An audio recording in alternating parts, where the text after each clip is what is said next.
먼저 제가 간단히 이렇게 소개 멘트를 먼저 드리도록 하겠습니다.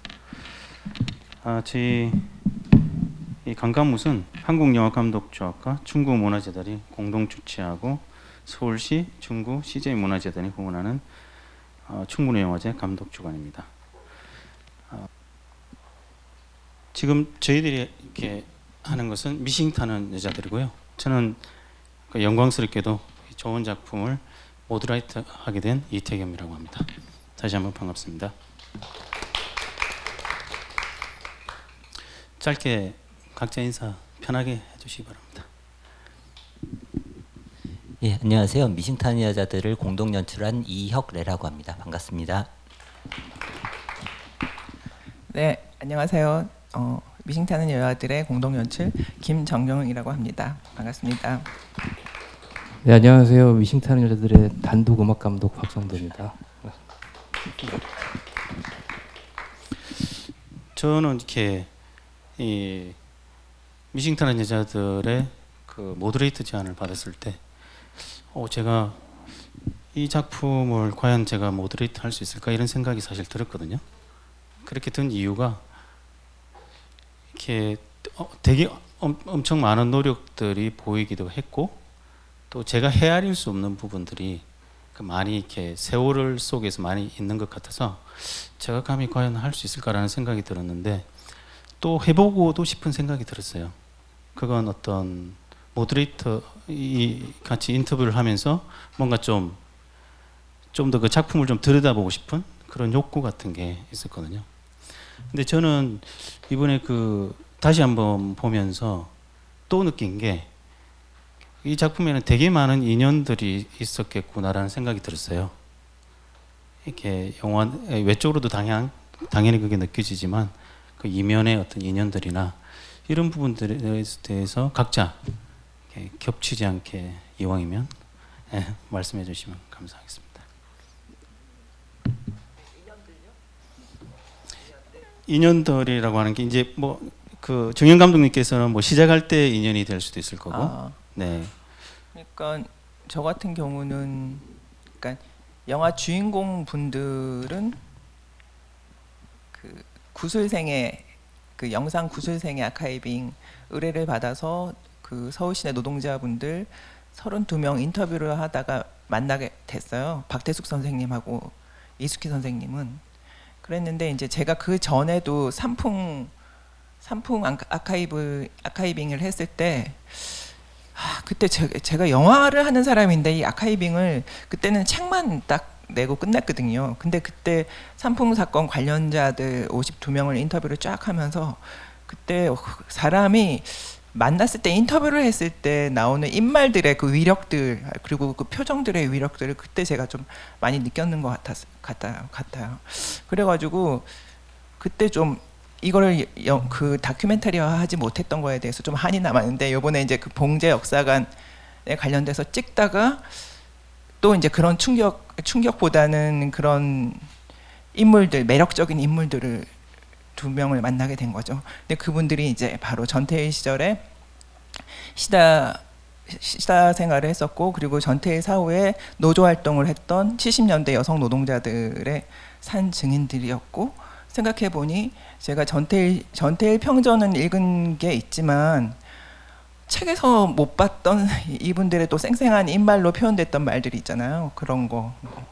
전태일이 죽었을 때 나는 공장에서 일하고 있었다, 이런 이야기들이 있잖아요. 그때 공장에서 일하고 있었고, 전태일 씨는 우리는 그 사장이 말하는 대로 깡패인 줄 알았다 라든지, 아니면 이런 식의 여러 가지 이야기들을 바로 앞에서 생생하게 입말로 듣는데 좀 너무 놀라기도 했어요. 그래서 이런 그 70년대 여성 노동자들의 이야기들을 인터뷰를 좀 잘 해서, 잘 모아서 약간 대중적으로 사람들한테 대중적인 기록으로 영화를 만들고 싶다라는 생각을 하면서 열심히 그분들을 쫓아다니면서 그분들의 인연을 쫓다가 저의 옛 인연들이 다시 이걸로 다 뭉쳐지게 되는, 그래서 그분들의 인연을 쫓으면서 나의 제가 왜냐면 94년도부터 영화를 했거든요.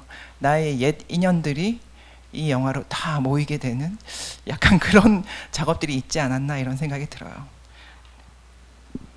그 아카이빙을 하면서 만났던 분들만 하더라도 굉장히 많으시겠네요. 그 자료로 본 분들도 많을 테고 직접 이렇게 대담 이렇게 인터뷰하면서도 녹취하면서도 많았을 것 같고. 그러니까 우리 영화에 나오시는 분들 외에 사실은 이제 봉제 일을 하시는 20대부터 80대 분들의 약간 생애들을 다 훑게 된 거죠, 사실은. 그러니까 서울 시내에서 현존하는.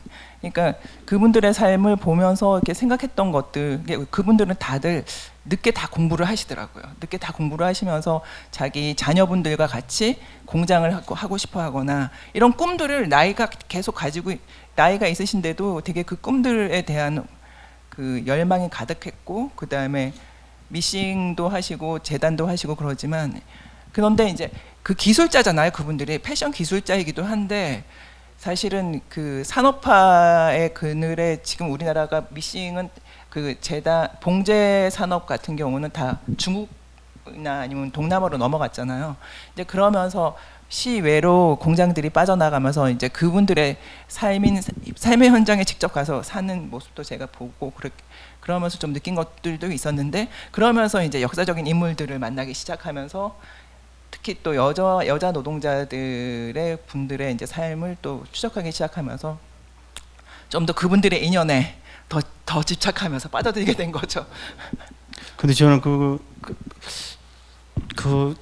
이게 그 인터뷰 그 부분을 보면서 그런 생각을 했거든요. 이걸 다큐멘터리로 만들려고 하는 순간 뭔가 고생하는 그림들이 눈앞에서 비주얼적으로 표현이 됐을 것 같은데 상상이 되셨을 것 같다는 생각이 들었어요.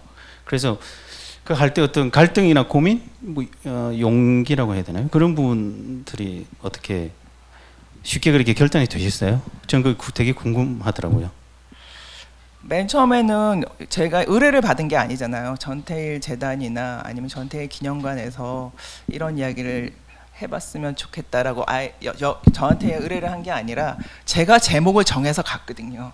제목을 정해서 이런 영화를 찍고 싶습니다 하고 찾아가서 2018년도에 찾아갔기도 했고, 그때 이제 왜냐하면 그 재단이랑 관계가 좋고 그분들과 네트워크가 좋아야지 선생님들, 그때는 이제 선생님들하고 결과적으로는 되게 친해져서 그 밀착으로 이렇게 됐지만, 그 전까지는 이제 정말 모래알을 찾듯이 찾아야 되잖아요. 모래알을 찾듯이 찾아야 되고, 그러니까 재단의 이제 지원도 필요하기 때문에 정말 인사차 갔는데, 그때 테일이를 이제 자기들은 준비를 한다고, 2018년도였으니까 테일이가 딱 준비 단계에 있었던 거예요. 그래서 우리는 전테일의 애니메이션 테일이를 준비하고 있습니다 이렇게 이야기를 하는 거예요.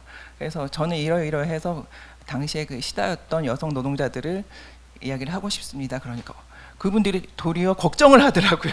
어떻게 찾아서 그분들이 인터뷰를 하려고 할까요? 어떻게, 그다음에 도리어 걱정을 하면서 역으로 다른 아이템을 막 제안을 해주시고 그랬었어요. 그때 그랬는데 그래도 한 몇 번에 걸쳐서 찾아가면서 이야기를 했고요. 그리고 우리 이숙희 선생님이 그 우리 영화 속에서도 교육선정부장으로서 했지만 전태일 재단에 이제 그때쯤부터 교육 관련된 일을 이제 하신다고 들어오셨기 때문에 이숙희 선생님의 도움을 그다음부터는 되게 많이 받았죠. 그리고 이숙희 선생님이 창구가 돼서 많은 사람들이 연결도 되고, 그다음에 그런 식으로 됐기 때문에.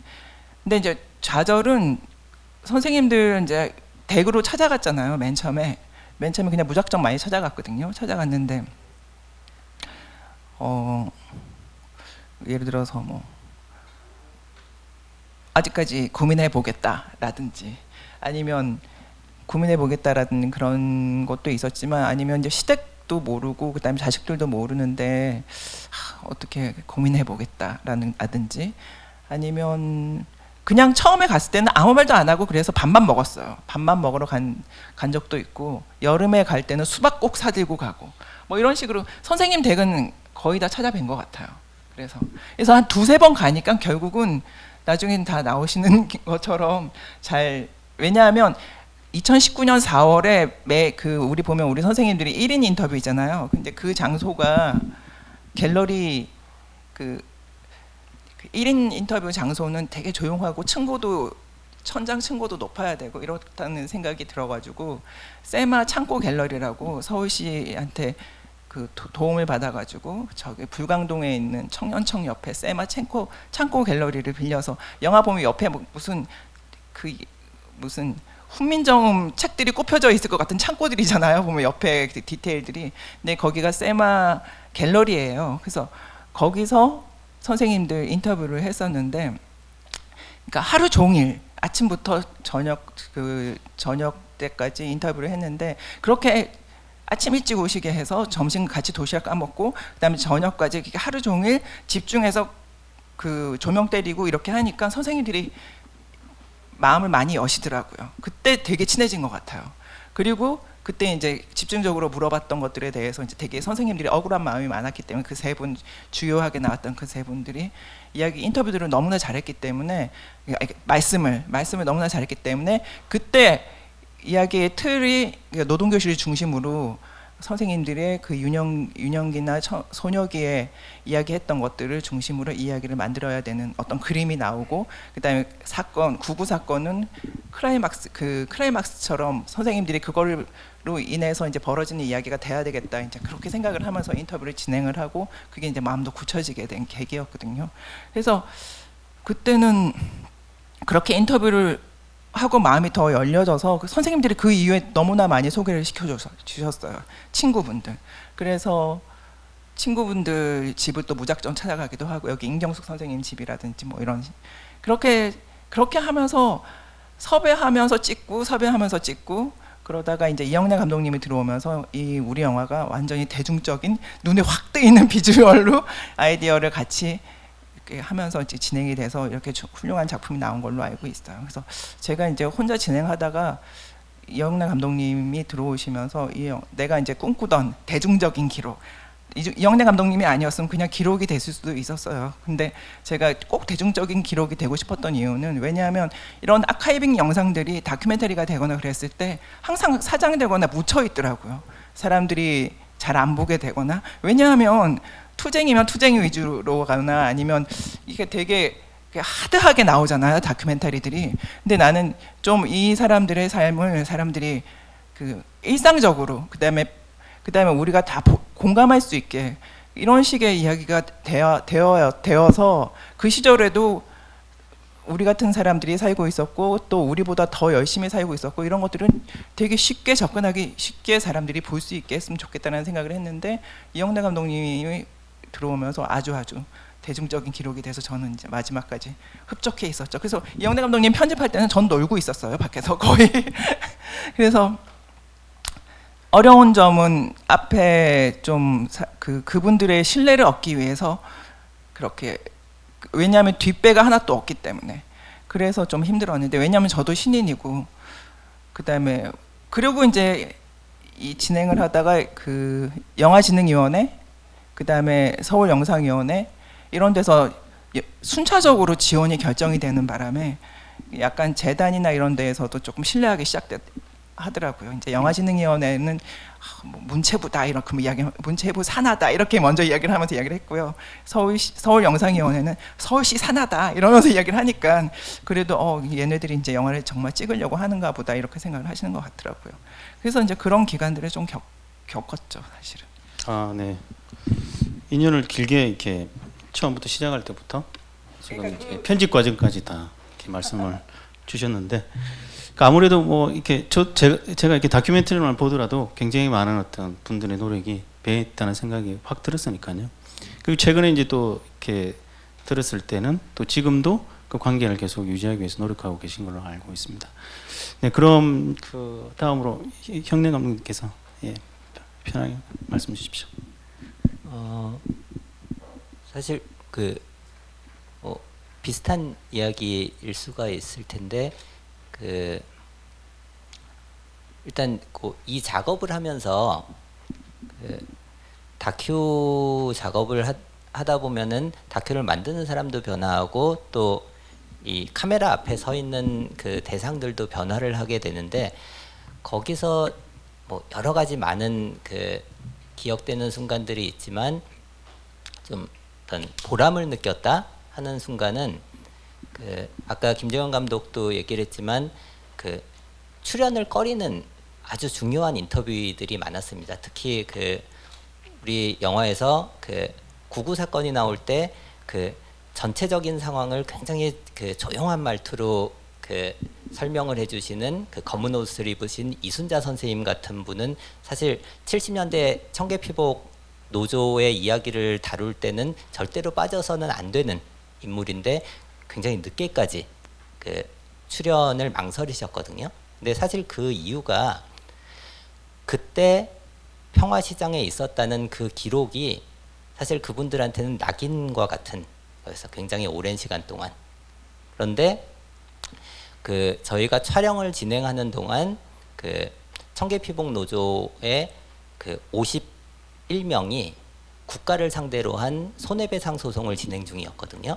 근데 1심에서는 굉장히 결과가 안 좋았는데 2심이 진행되던 중이었습니다. 근데 그때 그 증거를 모아서 정리하는 과정에 그 저희들이 참여를 하게 돼요. 그러면서 그때 있었던 그 기록들을 저희들이 확보를 하면서 우리가 그때 일들에 대해서 더 그 이해를 하는 기회가 되기도 했고요. 그리고 거기서 모았던 자료들을 제출을 해서 2심에서 그 전체 51명 중에 50명이 그 이 인정을 받는 굉장히 거의 정말 좋은 결과가 나오게 됐습니다. 그리고 그 2심 결과가 확정이 됐고요. 그러한 경험들을 하면서 그 우리 출연자분들이 그 기록이 낙인이 아니라 남겨야 되고 그리고 주변에 알릴 수 있는 것이다라고 생각을 그 바꾸게 된 것이죠. 그래서 우리 영화에도 출연을 하시게 되고 그리고 이제 그 영화가 공개되고 나서는 처음에는 혼자 보러 오시고 그 다음에는 남편분과 함께 보러 오시고 그리고 그 다음에는 그 아들 며느리와 함께 보러 오시고 나중에는 그 마을 사람들까지 같이 이렇게 오시게 되는 그런 굉장히 큰 변화를 겪으셨는데 그런 일들을 되새겨 보면은 그 뭐 여러 가지로 부족함이 많은 다큐지만 이 작업을 하면서 어떤 보람 이런 것들을 느끼게 됩니다. 그거는 그 또 그 이어서인데요. 그러니까 영화가 개봉이 끝나고 지금은 사실 10월이잖아요. 근데 공동체 상영이 아직까지도 상영이 되고 있어요. 공동체 상영으로 상영이 되고 있는데 이제 거기를 선생님들을 모시고 저희가 이제 그 시간이 되시는 왜냐하면 평일날 저녁에 지방에 사는 경우들이 많아서 선생님들을 모시고 이렇게 딱 내려가게 되면 그러니까 선생님들도 관객들이 이야기를 하면 거기에 호응해줘서 이야기하면서 그 이야기하는 것도 좋지만 관객들도 선생님들의 모습을 보고 되게 용기를 많이 가졌는지 그 분위기가 되게 좋아요. 특히 지방으로 갈수록 서울에서는 우리 선생님들이 노동자로서 당사자성이 있는 그 선생님들과 비슷한 그 당시에 청계천이나 아니면 봉제공을 했던 분들이 지문을 해주는 경우가 많았어요. 그 뭐 노원구에서 한다든지 아니면 뭐 중랑구에서 한다든지 그렇게 되면 그러면 그런 식으로 얘기를 해주는 게 많았는데 지방을 가면 자기 큰 언니가 예를 들어서 공장을 가기 위해서 서울에 갔다. 그래서 그 큰 언니가 서울에 갔는데 나는 그때 막내였는데 큰 언니가 추석 날과 설날만 되면 옷들이랑 신발을 한가득 가지고 와서 우리한테 선물하고 다시 올라갔다. 그랬는데 그 우리 큰 언니가 서울에서 일할 때 저렇게 고생을 하고 저렇게 힘들게 살았다니 그러면서 큰 언니 생각하면서 너무 울었다라고 이야기를 해요. 지방 가서 상영을 하고 난 다음에 관객과의 대화를 하면 그러면 이제 그 같이 내려간 선생님들도 되게 반가워하기도 하지만 거기 지방에 계시는 분들도 되게 막 같이 막 동감해서 하면서 오시더라고요. 그러니까 그런 것들을 상영을 하지 않은 지방 소도시에서 공동체 상영할 때마다 되게 와 이런 소통도 상호작용으로 지방으로 가면서도 되게 있고 관객들이 항상 많이 있진 않아요. 한 10명에서 어떨 때는 한 30명이 제일 많은 건데 그러면서 지금까지 진짜 일주일에 2-3번 갈 때가 많거든요. 지금까지도. 그래가지고 공동체 상영의 향연은 언제까지 갈 것인가 이런 생각이 들 정도로 조용하게 요청이 많이 와서 이 영화를 정말 많이 보고 싶어 하셨구나. 특히 여성분들, 그다음에 그 언니를 뒀던 여동생, 그다음에 그런 분을 뒀던, 그런 이모를 뒀던 조카, 이런 사람들이 전국적으로 이 영화를 보고 그런 생각을 많이 하는구나라는 생각이 또 많이 들기도 했어요. 그래서 현재까지 그런 게 이어지고 있답니다. 그런 게. 아마 계속 그 이어지지 않을까요? 작품 자체가 갖는 어떤 클래식한 고전성이 있어서 아마 쭉 이어질 것 같아요. 제가 알기로는 그 이 편집 과정이나 그리고 그 전에 이제 그 작업을 하실 때 형내 감독님께서 이제 음악 감독님과 이렇게 인연이 계셔가지고 이제 같이 작업을 했다고 들었습니다. 그 실제 이제 여기 오신 분들은 이제 아마도 그 영화를 보셨을 거고, 그 보셨으면 음악이 이렇게 감독님하고 음악 감독님 얼굴 보면 아마 스쳐가지 않을까 생각이 들거든요. 그러니까 저 같은 경우는 그 영화를 보고 난 뒤에 한동안 그 음악이 되게 가슴에 막 좀 남아 있었던 그랬는데 또 오늘 또 음악 감독님 뵈니까 그 음악이 또 살아나는 것 같기도 하고 그러거든요. 그 음악 감독님께서 어떻게 작업을 하셨는지, 그리고 어떻게 어떤 인연을 맺으셨는지 한번 들어보겠습니다. 네, 저는 그 지금 두 감독님께서 영화 속 인물들과의 어떤 인연에서 창작을 하신 이야기를 거에 비하면 좀 개인적인 것 같은데요. 사실 저는 그 전에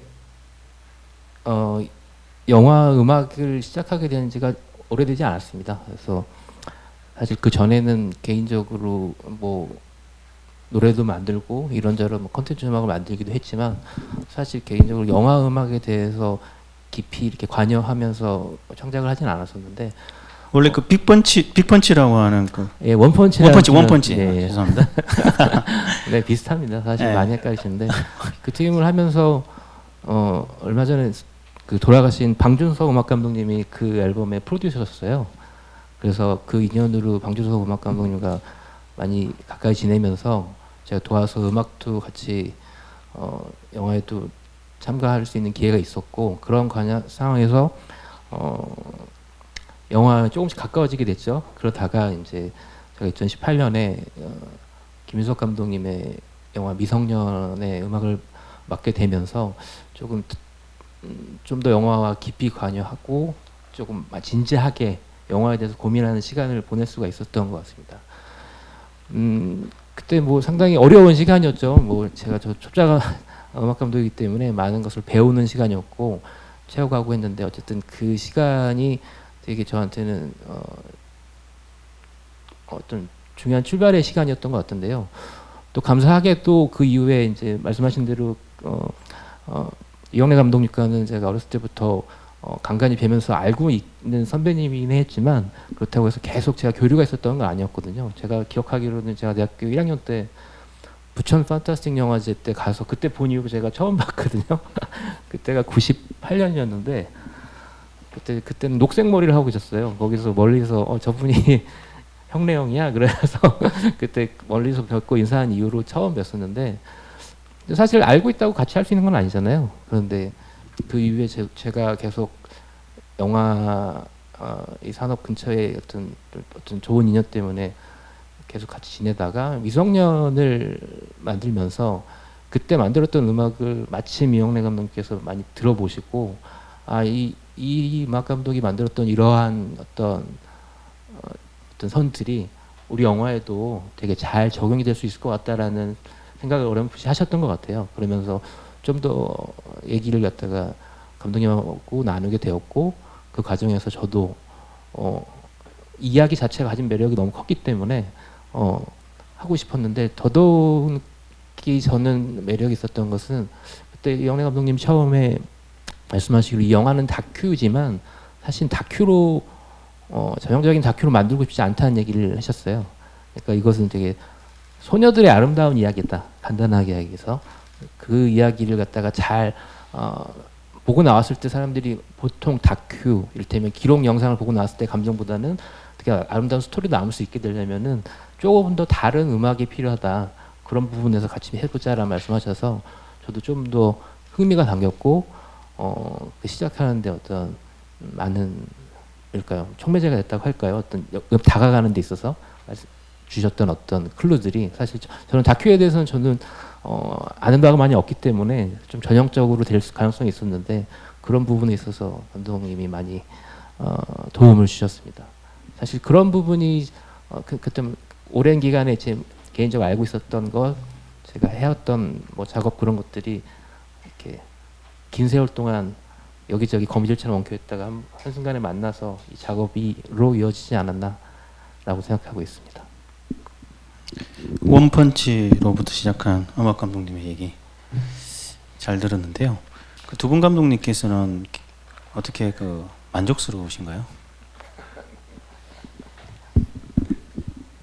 뭐 저희 영화에 대한 평들 중에 많은 그 비중을 차지하는 평이 그 음악이 하드캐리한 영화다라는 그 평이 많았는데요. 사실 그 처음에 이 박성도 음악 감독이랑 같이 작업을 하면서는 이렇게 이 극영화 이야기를 하면서 극영화처럼 그 음악이 있는지 없는지 모르게 그 관객들의 감정을 부드럽게 젖게 해주는 음악을 처음에는 요청을 했었어요. 그러다가 이제 작업이 진행이 되면서 생각을 해보니까 아, 내가 미쳤나 이런 생각이 드는 거죠. 왜냐하면 그 박성도 음악 감독은 그 또 그 기타리스트로도 굉장히 유명한 뮤지션이거든요. 근데 왜 저 박성도 음악 감독의 기타를 안 써야 되지? 이런 생각이 들었던 거예요. 그래서 그때부터 그 이 기타가 나오는 음악들을 쭉 한번 들어봤습니다. 그러면서 제일 처음에 이제 나왔던 음악이 그 오프닝 장면은 꽤 일찍 편집이 끝났어요. 그래서 오프닝 장면을 편집을 하면서 그 대략 그 비슷한 분위기의 기타 연주 음악을 넣고 거기에 맞춰서 거기에 맞춰서 이제 오프닝 장면을 편집을 하고 대략 이런 느낌의 음악들이 있었으면 좋겠다. 그리고 그 음악이 영화에서 이런 분위기들을 관객한테 전달을 했으면 좋겠다. 그 처음에 얘기했던 거 잊고 음악이 조금 더 앞에 나서도 되겠다라고 그 요청을 했었고, 그래서 처음에 한번 시안이 오고 그거 말고 두 번째 시안이 지금 듣고 있는 그 오프닝 음악, 그 테마 음악이랑 거의 똑같은 버전입니다. 그래서 그 오프닝 음악 그 시안이 딱 왔을 때 안심을 했죠. 이 음악에 관해서는 걱정하지 않아도 되겠구나. 안심의 수준을 훨씬 넘었을 것 같은데요. 네, 그러니까 그 부분에 관해서는 제가 말씀을 더 드리면 재밌을 것 같은데, 사실 저는 영화사적으로는 되게 지식이 전무한 편이라 이런 식으로 음악이 만들어지는 부분에서 처음으로 이영래 감독님이 그 이를테면 제시하신 방법에 있어서 공부하게 된 것 같아요. 그러면서 스타워즈의 조니 윌리엄스 테마를 갖다가 처음 얘기하시면서 사실은 원래 이게 엄청난 클래식 작품이 있으면서 그것과 비슷하게 만들어달라고 했던 것이다 라고 하면서 얘기를 하시더라고요. 그러면서 이런 느낌으로 갔으면 좋겠다라는 안을 몇 개를 주셔가지고 나오게 된 것이죠. 그래서 사실 아까 이태겸 감독님께서 저를 만났을 때 음악이 이렇게 좀 그러니까 미심탄한 여자들에게 테마를 생각하실 수 있으나 어떻게 보면 이건 그 전에 있었던 다른 테마에도 관련이 되실 수 있습니다. 더 많이 들으셨던. 안 해도 되는 얘기를 굳이 또 하시네요. 그러니까 사실 제가 그렇다고 해서 뭐 음악을 베꼈다라는 것보다도 저는 음악 감독이라는 말 자체가 사실은 조금 좀 과분하다고 생각하는 것이, 음악을 맡아서 하는 것이 사실 저는 전적으로 영화는 감독의 예술이라고 생각하거든요. 감독님들께서 판단하시는 모든 부분들이 이를테면 모든 스텝들이 도와서 진행이 되는 것이고, 좀 그 부분에 있어서는 이를테면 아까 우려를 하셨던 이제 음악이 없는 듯이 지나가야 된다라는 게 사실 대부분의 영화에서 되게 좋은 시작점이라고 생각하거든요. 그 다음에 감독님이 여기서는 음악이 좀 나와줘야 된다 그러면 그때부터 나갈 수 있는 것이지, 음악 감독이 먼저 판단을 하고서는 영화를 그렇게 끌어나갈 수는 없다고 생각하거든요. 그런 부분에서는 좀 새로운 작업이었고, 그래서 좀 없었던 다큐가 나온 게 아닌가 더군다나라는 그런 생각이 듭니다. 아, 되게 한마디만 더 아, 네, 예, 그럼요. 아니 너무 박성도 음악 감독이 겸손하게 이야기를 해서 좀 오해를 하실 수도 있는데, 제가 처음에 제시했던 이 샘플 음악은 오시오 코타로의 황혼이라는 기타 연주곡이거든요. 그거를 한번 들어보시고 테마 음악을 들어보시면은 뭐 전혀 다른 느낌의 음악이에요. 예. 근데 거기서 어떤 제가 원했던 어떤 접근법, 그런 것들을 사용했던 것이지, 정말 그 음악의 분위기를 이렇게 비슷하게 가져왔다든지 그런 거는 아니라서, 혹시라도 오해하실까봐 우리 영화의 이 테마 음악을 기억하신다면 한번 오시오 코타로의 황혼을 들어보세요. 전혀 다른 음악입니다. 그럼 짧게 그 접근법이라고 하는 게 감독님께서 이제 주문하신 접근법, 이게 일단은 춤을 출 수 있는 음악인데 듣다 보면은 좀 슬퍼졌으면 좋겠다. 이게 오시오 코타로의 황혼이 약간 라틴 리듬을 가지고 있는데 굉장히 처연한 느낌이 들거든요. 근데 오프닝 음악을 보면은 기본적으로 왈츠 리듬을 가지고 있는데, 듣고 있으면은 그냥 그렇게 신나지만은 않거든요. 그래서 그 음악을 이렇게 들으면서 그냥 제 멋대로 이 음악의 제목은 세월의 왈츠로 했으면 좋겠다라고 해서 이 OST 앨범에도 그 제목으로 올라가 있습니다. 아, 그래서 제목이 그대로. 저는 세월의 왈츠라고 해서 일단 저한테 첫 번째 들어왔던 것은 왈츠였거든요. 보통 이거 궁짝짝 이 왈츠가 어떻게 작용할까라고 생각을 했었는데, 사실 근데 영화를 처음 이렇게 보면 지금 말씀하신 게 너무 잘 드러난 것 같아가지고 두 분께서 되게 감독님, 정현 감독님 포함해서 되게 호흡이 잘 맞았다라는 생각이 들거든요.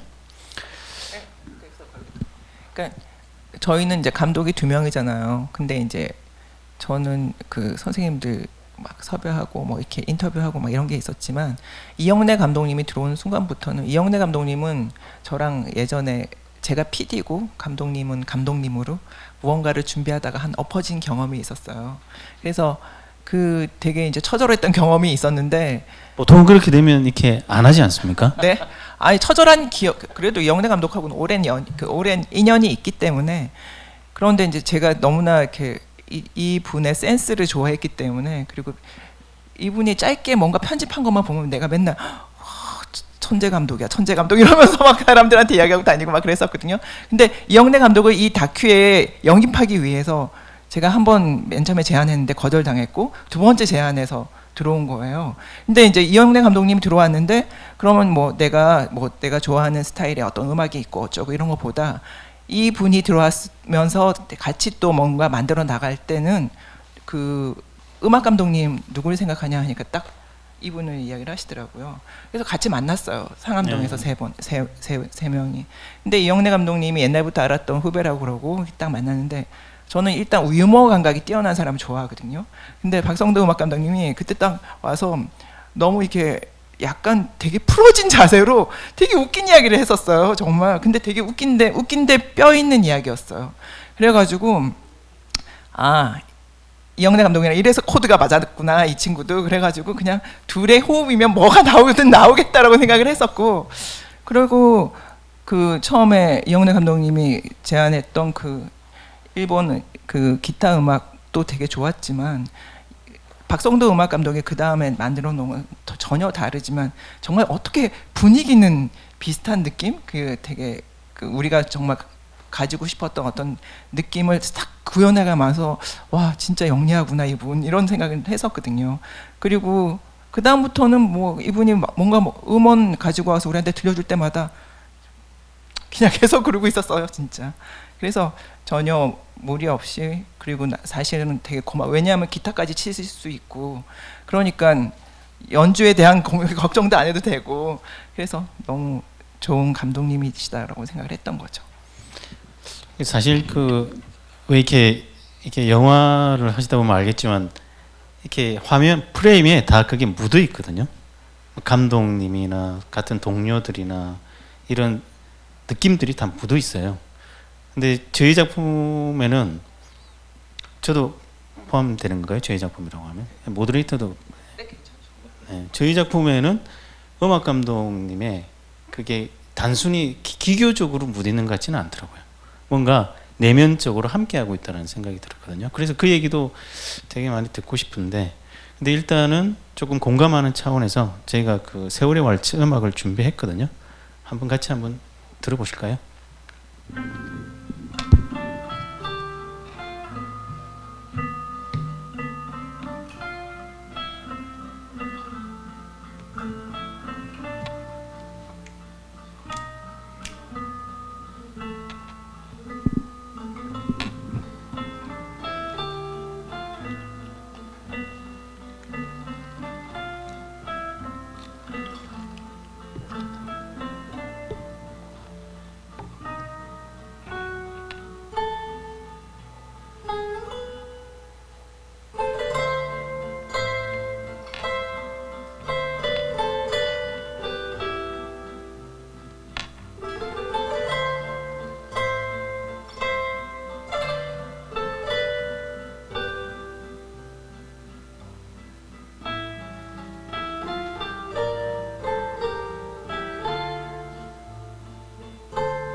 감독 가면서 그 음악 감독한테 두 번 만에 이런 음악 딱 오면 되게 기분 좋을 것 같지 않으세요? 두 번 만에 왔다고요? 예. 야, 그건 거의 그 같이 이렇게 이게 선생님들하고 막 인터뷰도 많이 하고 그래서 바로 온 거 아닐까요? 만나면서. 네, 맞습니다. 사실 그 자료를 아카이빙을 되게 잘 해서 주셔서 제 인터뷰 영상을 많이 봤고요.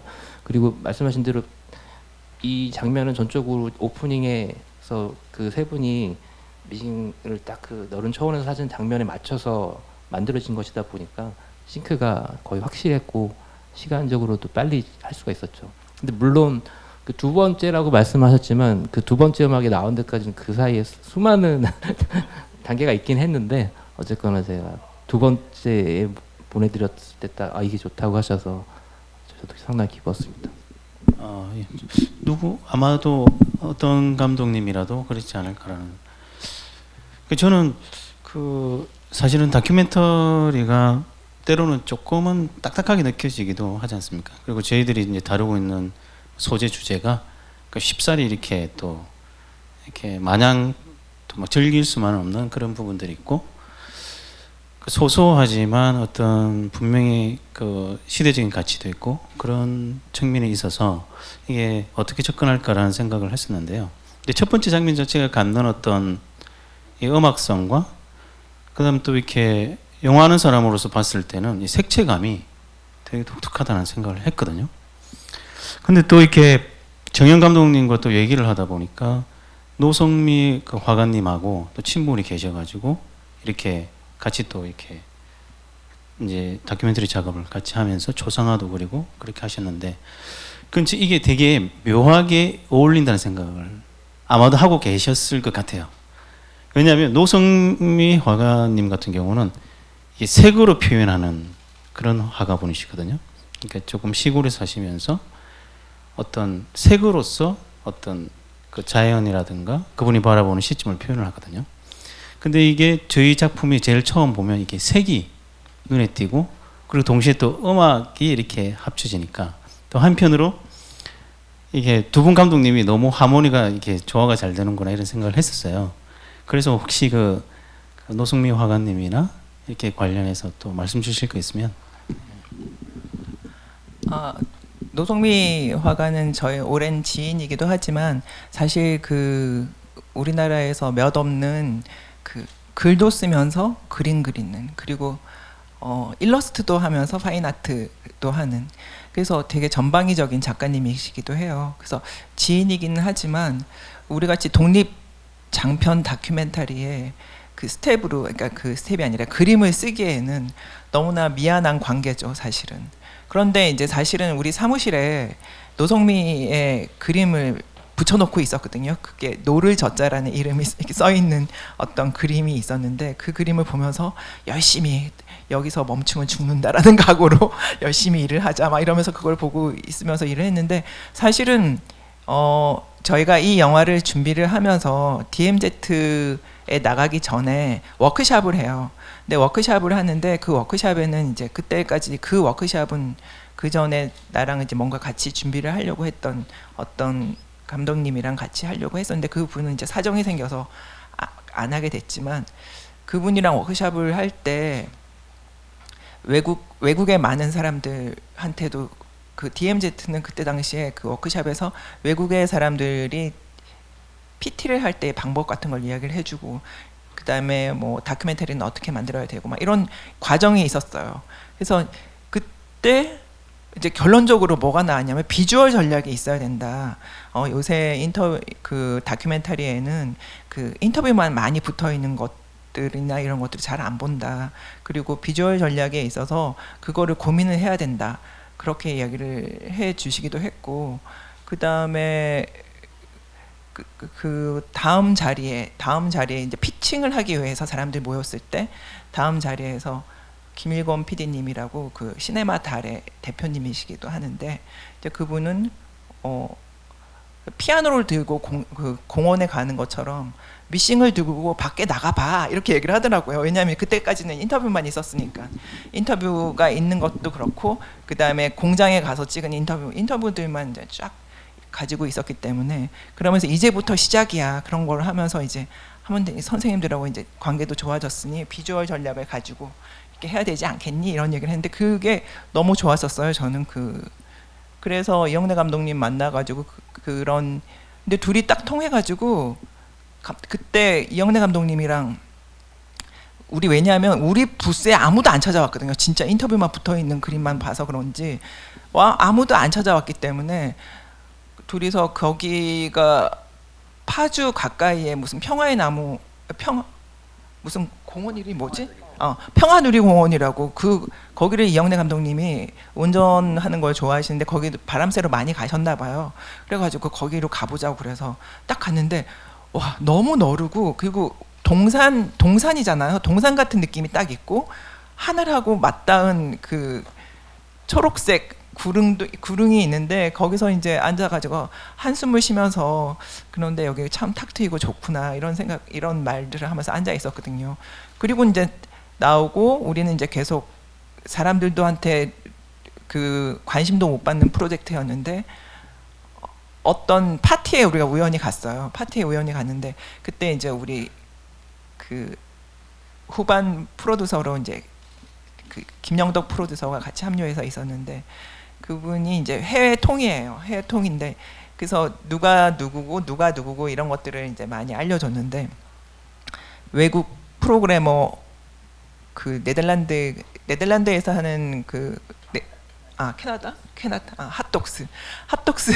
핫독스 프로그래머가 와 있다고 이야기를 해가지고 이영래 감독님이 가서 우리 영화 이야기를 막 해줬나 봐요. 그렇게 해주고 그다음에 이제 우리가 그 옆에서 다 지켜보고 있었어요, 진짜. 그런데 이영래 감독님이 핸드폰으로 노성미 화가의 그림을 막 찾아가지고 보여주면서 이분도 뭐 우리 영화에 뭐 참여할 거고 뭐 이런 식으로 이야기를 한 것 같아요. 근데 내가 속으로 형님 왜 저래 이러면서 이 노성미는 정말 그 하려면 돈도 제대로 줘야 되고 그러니까 내가 아무리 감독이라도 그거를 그 어떤 친분으로 데려오기는 싫었으니까 그랬는데 그래도 한편으로는 왜냐면 우리 영화 속에 보면 신수혜 선생님 따님이 그린 그 신수혜 선생님이 그 일할 때 이런 모습으로 일한다라는 거를 따님이 그린 사파가 그 영화 속에 나오잖아요. 근데 노성미 화가님의 화풍이 되게 단순 명료하면서도 되게 박력 있게 그림의 그 핵심적인 표현을 팍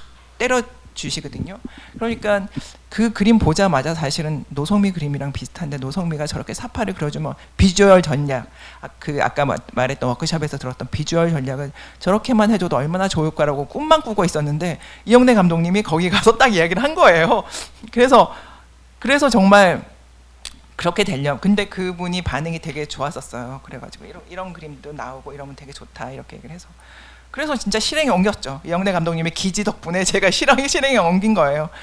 그 노성미한테 이런 다큐를 찍게 되는데 그 할 수 있느냐 하고 한번 상암동 우리 사무실에 초대를 딱 했는데 이렇게 오게 해서 약속을 딱 했는데 그러면서 우리가 좀 정리가 됐어요. 우리 영화가 어떤 영화다. 왜냐하면 그 전까지 생각했던 어떤 것들과 우리가 이제 새로운 전략을 짜면서 노성미가 만약에 초상화를 그리거나 어떻게 이런 형식으로 가게 된다면 이 영화는 우리 선생님들의 소녀 시절의 초상화가 돼야 된다. 이런 식의 어떤 그 카피 같은 그런 것들이 쫙 만들어지게 되더라고요.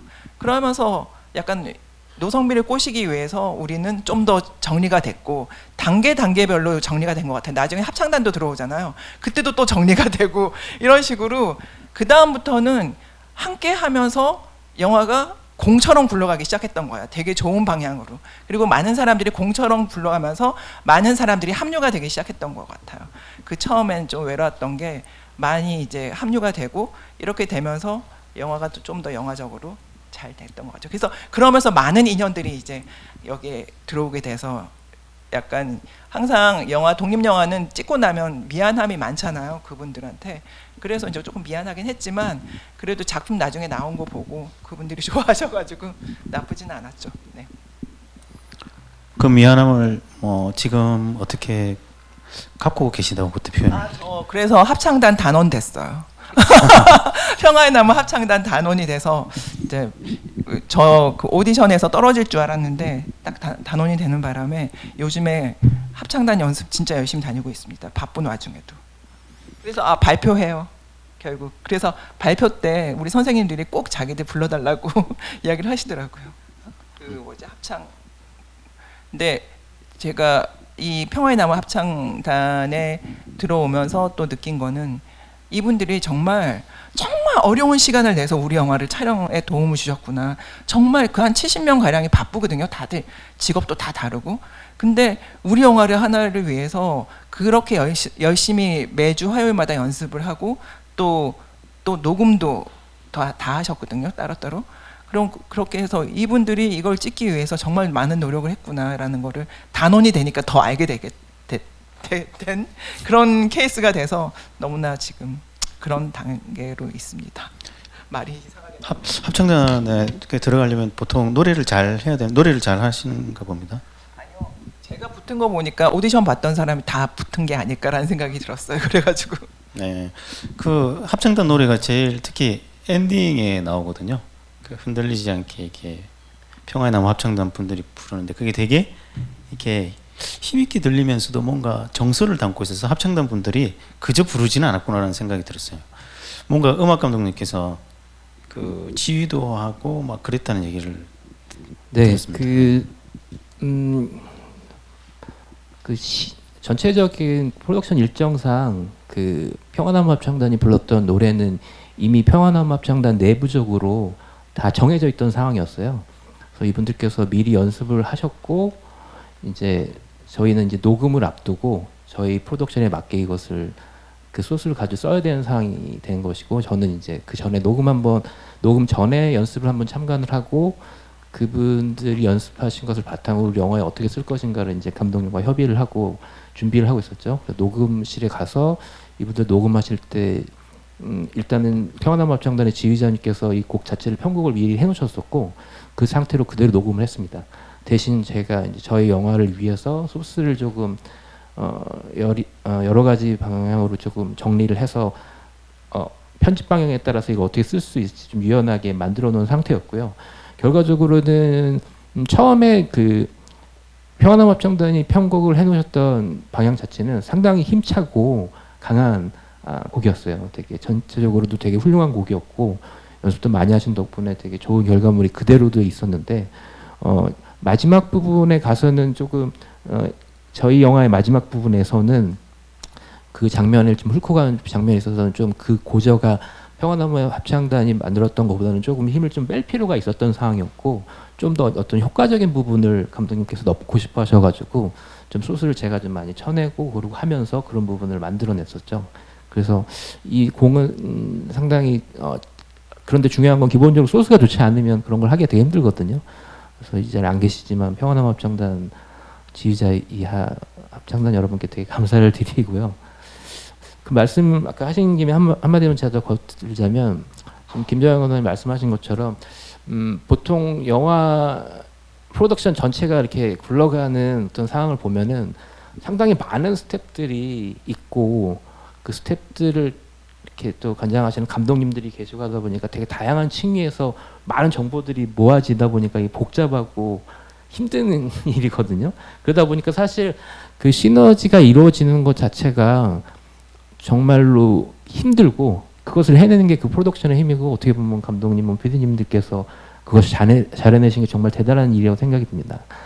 근데 이 작품 같은 경우에서도 저는 조금 다른 프로덕션하고는 다르게 느꼈던 게 사실 되게 많은 부분들이 데이터화 되어서 모여져서 마지막에 편집하는 순간에 감독님 결정하시고 되는 것에 비하자면 그 전에 말씀하신 것처럼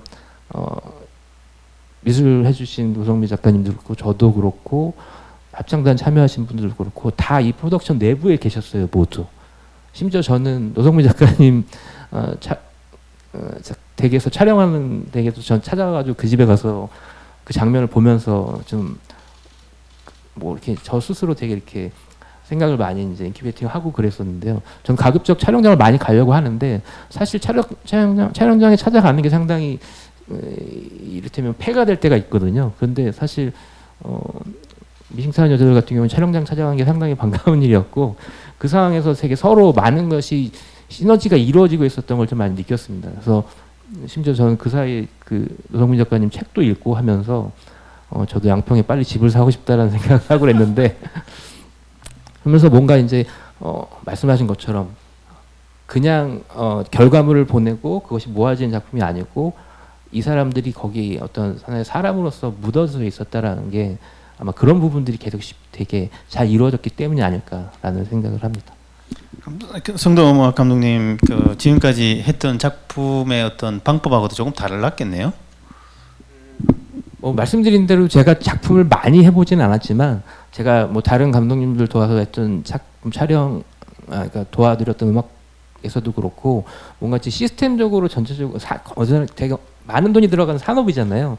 그렇다 보니까 사람이 어떤 들어가서 이렇게 드러나서는 오히려 안 될 부분도 있는 거잖아요. 어떻게 보면. 그런데 이 영화는 어떻게 그런 것이 될 수 있었고 되어서 좋았던 작품이었던 거죠. 예.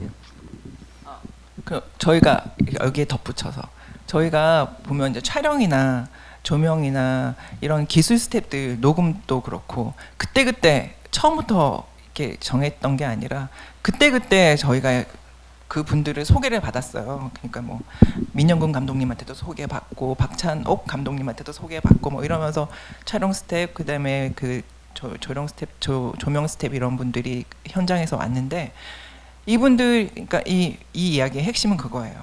이분들이 현장에 와서 선생님들이 이야기를 듣고 이분들이 너무 그 현장에서 찍다가 그 세계에 빠져서 스태프들이 울어요. 같이 선생님이랑 같이 이야기를 하면서 그리고 그 스태프들이 울면서 너무 이 분들하고 일을 하고 싶으니까 나중에 갈 때 이야기를 하는 거예요. 저 다음에도 불러주세요. 여기는 꼭 오고 싶습니다. 이렇게 말하는 촬영 감독님도 계셨고요. 그래서 우리가 촬영 감독님 한 번 온 사람은 그 다음에 계속 같이 오게 돼서 그걸 번갈아 가면서 한 세 팀 정도가 왔다 갔다 하면서 했던 것 같고 그다음에 이제 외부와 내부가 좀 바뀌어 있었지만 그런 식으로 됐던 것 같고 녹음은 계속 같은 분이 이제 하고 싶었는데 이제 막판에는 못 왔지만 막판에도 왔다. 그렇게 해서 결국 그 힘이 프로덕션의 어떤 분위기도 있지만 우리 주인공이신 다큐멘터리의 주인공이신 이분들의 어떤 힘이 아니었을까. 그러니까 모든 스태프들이 그렇게 별로 정보 없이 왔다가 감아받고 그 다음에 사실 다큐멘터리 촬영 힘들잖아요. 그리고 페이도 그렇게 세지도 않았는데 정말 시사회 때까지 다 오셨거든요. 사람들이 그 스태프들이. 그래서 아마 이 모든 것들은 선생님들의 힘이 아니었을까라는 생각이 들어요. 진짜. 그리고 그 선생님들이 또 다 품평도 해요. 박성도 음악 감독님은 잘생긴 청년이었어요. 그래서 우리 잘생긴 청년 하면서 어디 갔나 이러면서 이야기하시고 근데 선생님들도 우리랑 조응을 같이 하는 거죠. 그러니까 스태프들이 고생하는 걸 알기 때문에 선생님들도 현장에서 이제 또 그렇게 또 해주시기도. 그래서 이제 아마 가족처럼 같이 돌아다니기도 했던 것 같아요. 지금 이제 강감못에 나오셨으니까 잘생긴 청년 보고 싶을 때 뭐 항상 볼 수 있게 돼서 다행이네요.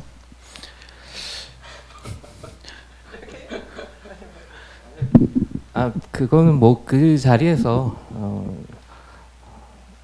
그런 말씀을 듣는 게 기분이 좋긴 합니다만 뭐 제가 나름 그 자리에서 제일 어린 사람이었기 때문에 젊은 사람 반가워서 하신 말씀이라고 생각하고 있습니다. 그래서 제가 영화에 나오지는 않고요. 잘생겼다 그랬어. 근데 그 어찌됐든 그 사연 지금 말씀하시는 거를 충분히 공감이 가는 게 사실 이렇게 보다 보면 그분들한테 자연스럽게 이입이 되는데 이제 실제 이제 촬영하시면서 여러 이제 동료 스태프분들이 함께 이제 이입이 돼서 그런 에너지가 들어간 것 같거든요. 근데 형내 감독님께서 이렇게 인터뷰 이렇게 하신 걸 보면 그런 말씀을 쓰시더라고요. 기운이라고 하는 말씀을 쓰셨거든요. 그러니까 우리가 담아내려고 하는 것은 객관적인 사실만을 담아내는 것은 아니다. 그것보다는 그분들의 반응 그리고 그분들이 가지고 계신 기운을 담아내기 위해서 노력할 것이다 라고 노력했다 이런 어떤 그 인터뷰를 본 적이 있어요. 근데 사실 저는 그 인터뷰를 보고 아니 이분들은 깨달은 분인가 이런 생각이 들었어요. 왜냐하면 그런 얘기는 쉽사리 하기가 좀 힘들거든요. 그 연출자로서 그 작품을 제작하는 필름메이커로서 이렇게 어떻게 저런 이렇게 말씀을 하실 수 있을까라는 생각이 들었는데, 예. 사실 그거는 뭐 그렇게 그 깊은 깨달음을 얻고 한 이야기는 아니고요. 그 저희가 만들려고 하는 그 매체가 영화, 그러니까 책이 아니라 영화이기 때문에 만약에 책이라면은 그분들의 이야기를 쭉 기록을 하고 그리고 그분들의 이야기에 그 이 사실 여부를 객관적으로 판단을 해서 정확한 정보를 남기는 게 제일 중요한 목적이겠죠. 근데 저희는 굳이 카메라를 가지고 가서 그분들의 이 말하는 모습을 담아내거든요. 그러면은 그냥 그 관객들의 기억 속에 그분들이 남긴 말의 내용만 기억돼서는 안 된다고 생각을 했었고요. 그래서 그때 그분들이 이야기를 할 때 어떤 표정으로 이야기를 하고 그리고 그때 어떤 감정으로 이야기를 하는지를 어떻게든 포착을 해내야 되지 않겠느냐라고 생각을 했었고 그리고 만약에 그게 해서 실패를 했으면은 인터뷰에서 그런 얘기를 안 했겠죠. 근데 다행히 저희가 보기에도 그런 그 부분들이 잘 담겨서 그 다행스럽다라고 생각을 하면서 인터뷰에서도 그러니까 은근히 자랑을 한 거죠. 근데 그게 최근에 지금 제가 또 다른 작업을 하고 있는데 그게 저희의 역량은 아니었어요. 예. 그 출연진들이 하고 싶은 얘기가 그러니까 오랫동안 그 이야기를 숨기고 있었긴 하지만 그랬던 만큼 굉장히 많이 차올랐던 거예요. 그리고 그거를 분출해 내셨던 건데 운 좋게 저희가 그 자리에 있었던 거라는 깨달음을 최근에 작업하면서 정말 뼈저리게 느끼고 있습니다. 그 선생님들 인터뷰를 하고 나면요, 약간 구술한 느낌이 들어요. 그러니까 너무 에너지가 하늘 끝까지 몰려갔다가 그 인터뷰가 끝나면 사람들이 다 기운이 빠져 있는 약간 그 기술 스태프들도 그렇고 선생님들도 그렇고 그리고 이제 우리 감독님 우리 둘 다 막 우리도 좀 그런 상태 어리벙. 근데 그래도 속으로는 되게 좋죠. 인터뷰가 되게 잘 되고 있으니까. 근데 그런 게 이제 그 구술 아카이빙을 하다 보면 느끼는데 구술 아카이빙을 하다 보면 텍스트로 나오는 거는 사실 거기 뉘앙스를 몰라요. 그래서 그거를 영상으로 찍으려고 하는 게 영상에 근데 이제 영상으로 찍어서 그분들의 표정과 그다음에 그때 어떤 디테일들을 그 몸짓이나 그다음에 그 사람들의 이런 것들을 다 보면서 하려고 영상까지 이제 요새는 남기려는 추세가 되고 있는데 구술 아카이브가 근데 그거를 그 사람들은 보면 그 역사관이나 이런 데에 있는 구술 아카이빙 된 어떤 사람 예를 들어서 A라는 사람의 아카이빙을 계속 그 얼굴만 보면서 볼 수는 없잖아요. 그러니까 그렇게 되는 게 그 학계 구술 학계에서는 그게 가장 이제 보니까 쟁점이더라고요. 영상으로만 된 게 사람들이 너무나 지루해해서 어떻게 하면 이걸 볼 수 있게 하는 게가 내가 요번에 부산에 내려가서 한번 그분들의 어떤 학회를 가서 경청을 하게 됐거든요. 근데 그게 쟁점인데 내가 속으로 나는 우리 선생님들의 그 표정이랑 이런 것들이 우리 영화에서는 되게 매끄럽게 미끄러지듯이 이렇게 잘 나와서 그냥 사람들은 지루하지 않게 보는 게 아니었을까라고 생각을 하다가도 우리 선생님들 예를 들어서 메인 인터뷰 1인씩 했던 그 3명이 표정이 너무 정말 대단하게 싹 다 3명 다 캐릭터가 너무 다르잖아요. 캐릭터도 다르고 그 다음에 표현해 나는 방식도 다르고 그 다음에 어떤 상황에서 그 행동하는 양식도 3명이 다 너무나 다르고 그러니까 이게 와 이건 정말 우연히도 우리가 이분들을 만나게 됐지만 정말 캐릭터까지도 완전히 신이 내린 선택이었구나 이런 생각을 하면서 저희가 이제 선생님들 다른 분들 인터뷰를 할 때도 그런 걸 많이 느꼈었거든요. 그래서 이영래 감독님 말에 덧붙여서 정말 우리 선생님들이 정말 지대하게 다른 어떤 분들보다도 인터뷰를 너무 잘해주신 게 아니었을까. 네, 그 부분에 관해서 음악 관련해서도 드릴 말씀이 있을 것 같은데요. 아까 처음에 말씀하셨을 때 음악이 그러니까 드러나지 않으면서 영화 속에 나는 순간이 필요한데요. 이를테면 이 영화에 있어서는 9.9 사건을 갖다 설명하는 장면에서 선생님들이 이렇게 인터뷰를 하시는 부분이 그런 부분이었던 것 같아요. 음악이 있어야 되긴 하나 있을 필요가 또 없는 상황이었거든요. 너무 흥미진진하게 이분들이 이야기를 하셔가지고 되게 여러 가지 고민을 하면서 이런저런 시도를 해봤는데 지금 결과적으로 봤을 때는 저는 그런 것 같아요. 그러니까 이분들이 이미 이제 뭔가 그 부분에서는 뭐라 그럴까요? 이런 표현 자체가 좀 모르겠지만 뭔가에 딱 접신을 하듯이 막 이렇게 흘러나오실 때였어요. 그렇기 때문에 거기에서는 뭐 제가 특별히 할 필요 없었고 이를테면 판소리를 하는데 고수가 있는 것처럼 옆에서 얼쑤하면서 계속 이것을 갖다가 흐름을 갖다 같이 따라갔으면 것을 충분한 상황이기 때문에 그 부분에서는 제가 드러나지 않으면서 그렇게 있어도 충분했었던 상황이었던 것 같아요. 그래서 그렇게 영화에 보시는 소리가 나왔던 것 같고. 네. 보통은 이게 작품을 하다 보면 이게 욕심이 생기기 마련이고 힘이 들어가기 마련이라서 특히 다큐멘터리를 하실 때는 그런 부분들을 좀 의도하기도 하는 것으로 알고 있는데, 근데 세 분 다 이제 공통점은 되게 그런 부분을 좀 뭐랄까요? 충분히 이렇게 존중하면서 그 속에서 어떤 또 약간 좀 놀라운 것은 어쨌든 그 의도성을 가진 어떤 연출이 효과적으로 섞인 것 같거든요.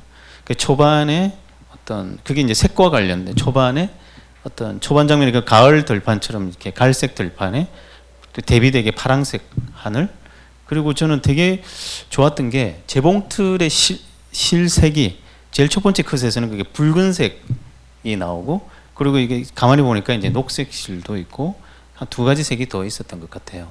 그러니까 그런 색채감, 그리고 또 이렇게 지나갈 때 이렇게 느끼긴 했지만 이렇게 선생님들 그 옷들이 또 다 색채감이 있어요. 그게 어떻게 되게 일단 궁금했던 게 그 어떻게 이렇게 어떻게 된 거예요? 아니 그것도 이것도 우리는 정말 우리는 정말 모으기만 한 사람 같은데 일단 옷은 체크만 했어요. 그 내일 우리 촬영을 하는데 예를 들어서 이수기 선생님한테 제일 먼저 어떤 색깔 입고 오실 거예요? 왜냐하면 외투가 가을이니까 많지 않잖아요. 옷이 그렇게 사람들이.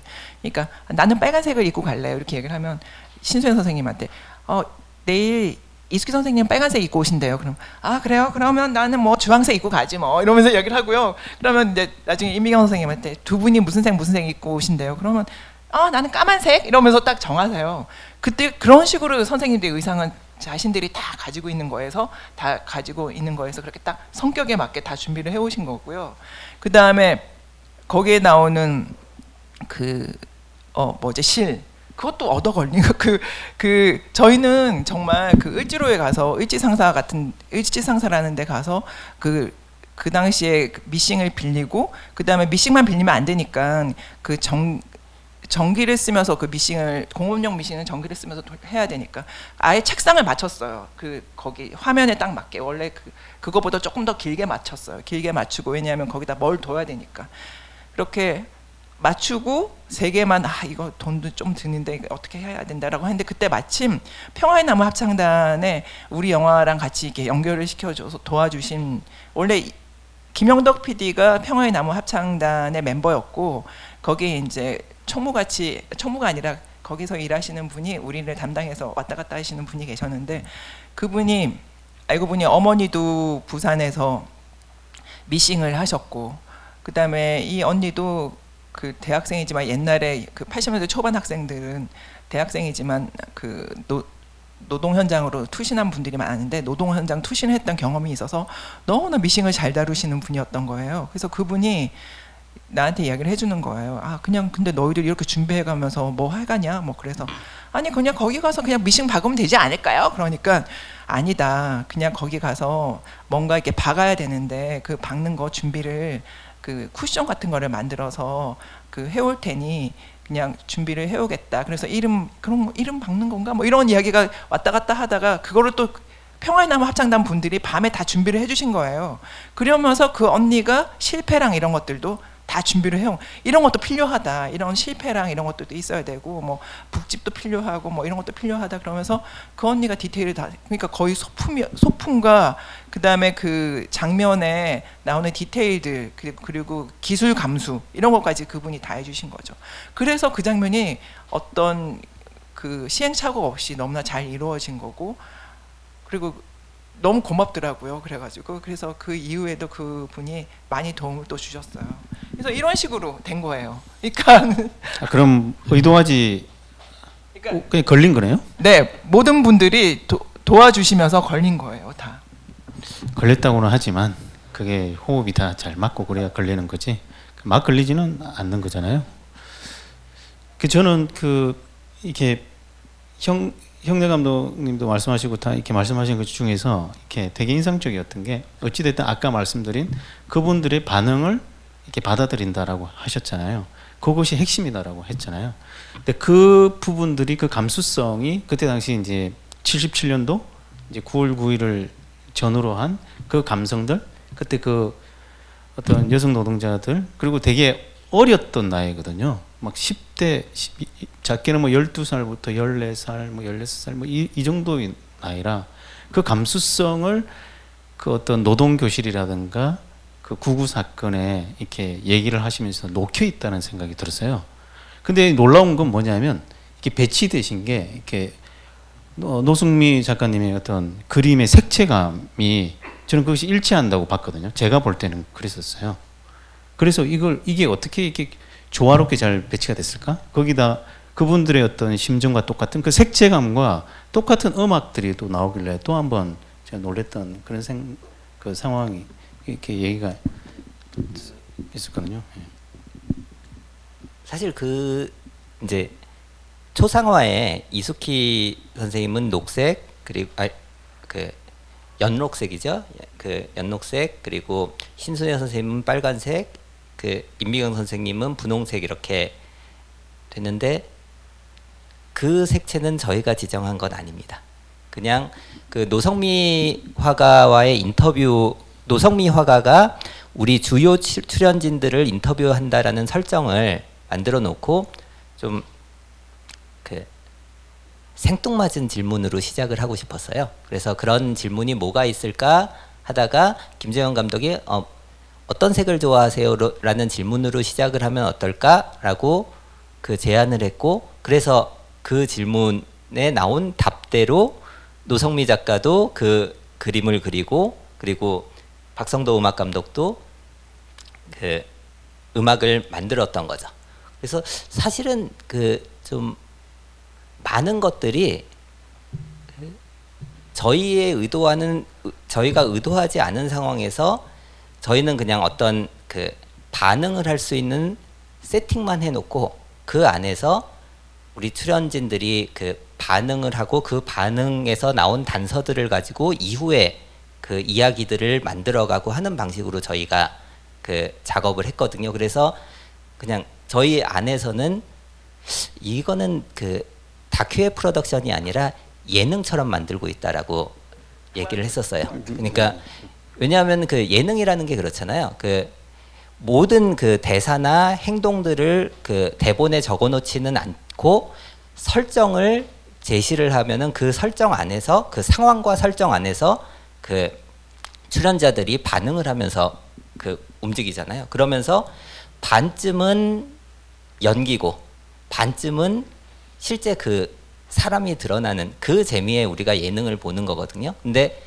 그 우리가 그 어떤 좀 많이 봐왔던 그 노동 다큐와는 다른 다큐를 만들 때 우리가 잡아내야 될 게 무엇인가라고 했을 때 아까 그 질문하셨던 거랑도 연결이 되는데, 우리는 정보보다는, 그리고 작용보다는 반작용, 반응을 담아내고 싶었고, 그런 반응을 담아내는 수 있으려면 어떻게 해야 될까 해서 그냥 그 출연진들한테 설명을 드리지 않고 그 벌판에다가 미싱을 설치를 해놓고 그 안에서 그냥 자유롭게 대화를 하면서 그 찍는다든지, 그리고 그 40년 전에 여행 갔던 곳에 다시 한번 찾아가서 자유롭게 얘기를 해달라고 설명을 드렸더니 거기서 다음 장면에 대한 복선까지 다 깔아주시더라고요.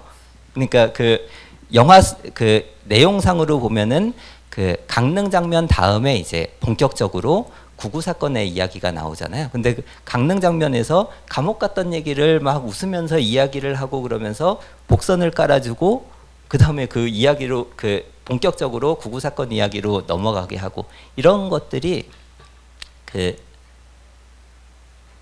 운 좋게도 잘 먹혔던, 예.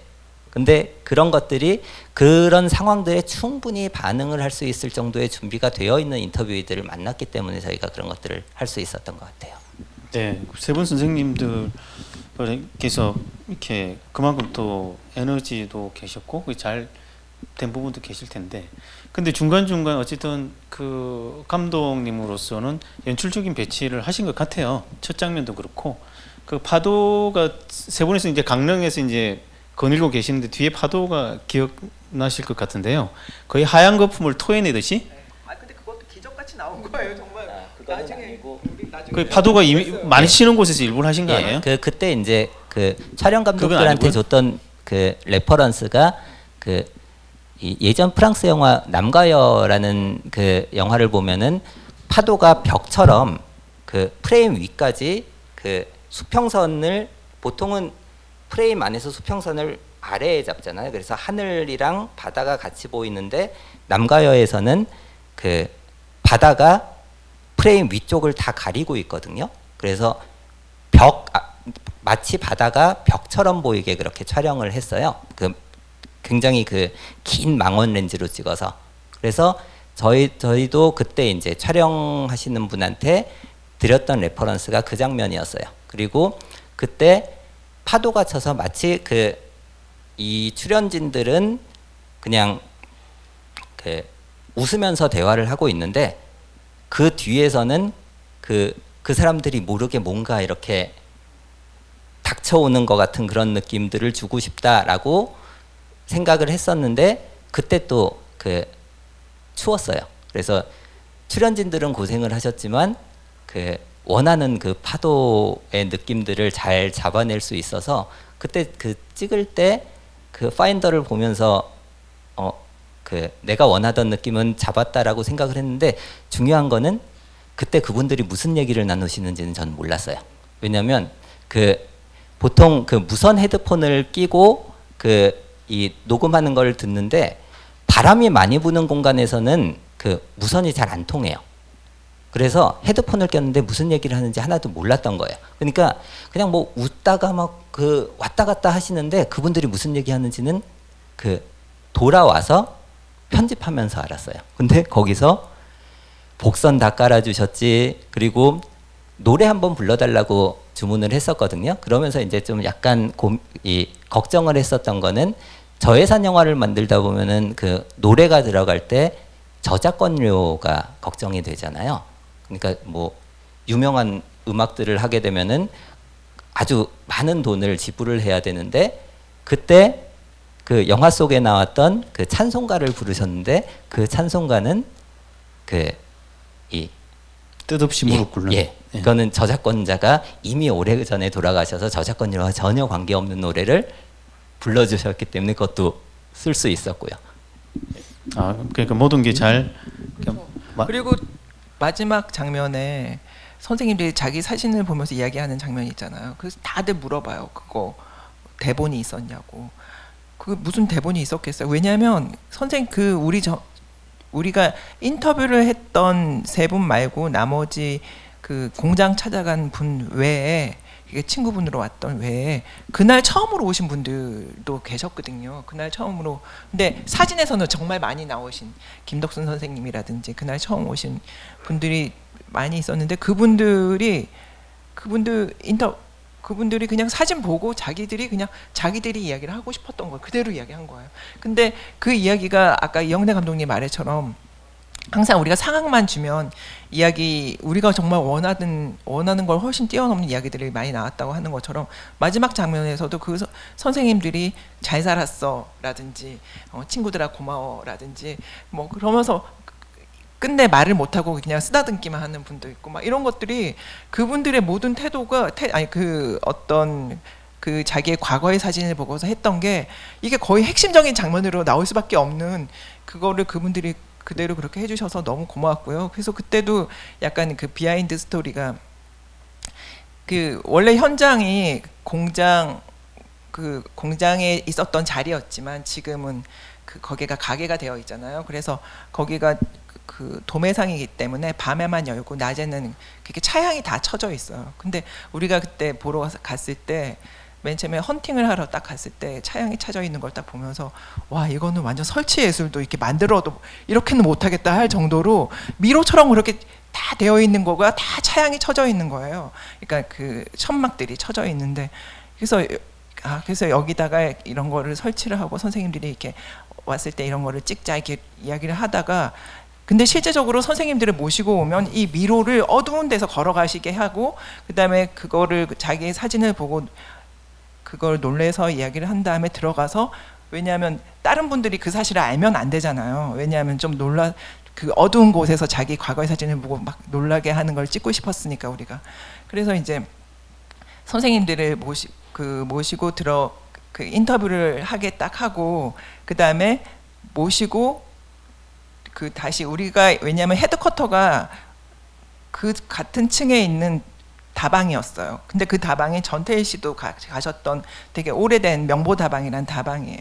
근데 거기에 선생님들이 기다리고 이제 막 화장도 고치고 그다음에 커피도 마시고 그걸 이제 또 그 사진 그때 우리가 또 이것도 마찬가지로 인연으로 또 오신 안혜룡 감독님이 그 현장 스틸을 찍어주셨어요. 그래서 거기서 또 열심히 우리 선생님들이 하나씩 그 사진들을 찍어주고 계셨어요.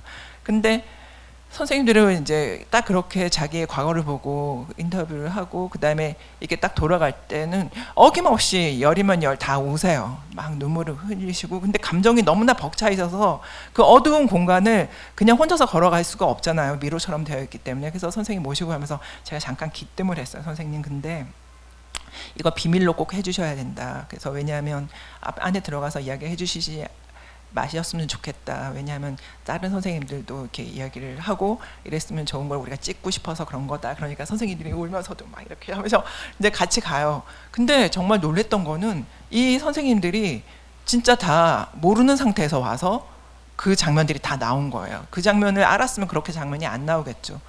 그래서 나중에 이제 이 장면 다 찍고 막 그 합창 장면까지 다 찍고 난 다음에 이제 정리하면서 선생님한테 물어봤죠. 와, 선생님들 근데 너무 대단하다고. 어떻게 들어가서 아무도 이런 얘기 안 했냐고. 어떻게 이렇게 비밀을 잘 엄수했냐고. 그러니까 그 선생님 중에 한 분이 웃으면서 우리는 조직 활동을 했잖아요. 이렇게 얘기 딱 하시더라고요. 그래서 조직 활동을 했던 경험으로 보안이라는 거에 대해서 너무나 잘 그 어떤 체화된 분들이라 그 장면이 나올 수 있던 게 아니고 약간 선생님들한테는 약간 슬픈 기억이기도 하지만 오히려 그런 슬픈 기억 때문에 그 마지막 장면이 그렇게 잘 나오지 않아. 마지막에 그 사진 보고 말씀하셨던 장면들이 있잖아요. 그래서 그 장면도 그렇게 나온 게 아닌가라는 생각이 들기도 합니다. 이 자리도 뭐 마찬가지인 것 같아요. 제가 의도하지 않았는데 자연스럽게 마지막 장면을 말씀해 주시는 것 같아요. 시간도 뭐 거의 다 돼가고 있는 것 같은데 그 이제 마지막 장면 말씀하실 때 이제 그 나이 드신 이제 선생님께서 이제 젊었을 때 모습을 마주하는 그런 장면 사실 되게 감동적이었죠. 그걸 보면서 저는 어찌됐든 전체적으로 보면서 저는 몇 가지 키워드를 뽑았거든요. 뭐 상처, 편지, 성장 영화, 젊은 세대, 어린아이, 뭐 존재증명 뭐 이런 걸 뽑았었는데 각자 뭐 그와 관련돼서 한마디씩 한번 해주실 수 있을까요? 뭐 성장 영화나 어떤 자기가 그 감독님께서 생각하시는 어떤 이 영화의 어떤 그분들과 엮인 어떤 하나의 키워드라고 할까요? 그렇게 추액할 수는 없겠지만 뭐 어떤 얘기든. 예. 제가 이제 이 영화를 해야 되겠다라고 생각했던 그 가장 큰 그 키워드가 성장이었어요. 그러니까 저는 사실 처음에 그 김정현 감독한테서 제안을 받았을 때 좋은 얘기기는 한데 이건 내가 꼭 해야 될 만한 얘기라고는 생각을 안 했거든요. 그런데 그 좀 뭐 다시 제안을 받고 그리고 이 인터뷰들을 보고 그러면서 어렴풋이 느끼다가 아까 뭐 그 김정현 감독이 DMZ 때 그 핫독스의 프로그래머를 만나서 이야기한 에피소드를 얘기를 했었는데 그때 그 핫독스의 프로그래머가 했던 이야기가 그거예요. 이 사람들은 그러니까 그분도 처음에는 이 프로젝트에 대해서 그렇게 관심을 가지진 않았거든요. 그 처음 했던 얘기가 그거였어요. 제3세기 아동 노동에 대한 다큐멘터리는 되게 많다. 그런데 다시 좀 얘기를 듣고 보니까 어쩌면은 이분들은 본인이 10대인 줄도 모르고 10대 시절을 보냈던 사람들에 대한 이야기일 수도 있겠다라고 이야기를 하는데 그때 저한테 꽂혔죠. 어렸을 때부터 10대들이 등장하는 성장 이야기, 뭐 이를테면 뭐 스탠바이미나 그런 영화들을 굉장히 좋아했었거든요. 그리고 언젠가 그런 영화를 만들고 싶다라고 생각을 했었는데 어쩌면 이 이야기가 단지 노동에 대한 이야기이기도 하지만 우리랑 다른 시기에 다른 공간에서 살았던 10대들의 성장 이야기일 수도 있겠다. 그리고 거기서 내가 느끼는 공감만큼 관객들한테 공감을 줄 수도 있으면은 10대 영화, 성장 영화를 만드는 게 아니겠나라고 생각을 했었고 그래서 이 영화에 참여를 하게 된 것 같아요. 네, 알겠습니다. 정인 감독님. 저는 그러니까 사실 중간에 되게 힘든 적도 있고 막 그랬었어요. 그 이영래 감독님이 합류하기 전에.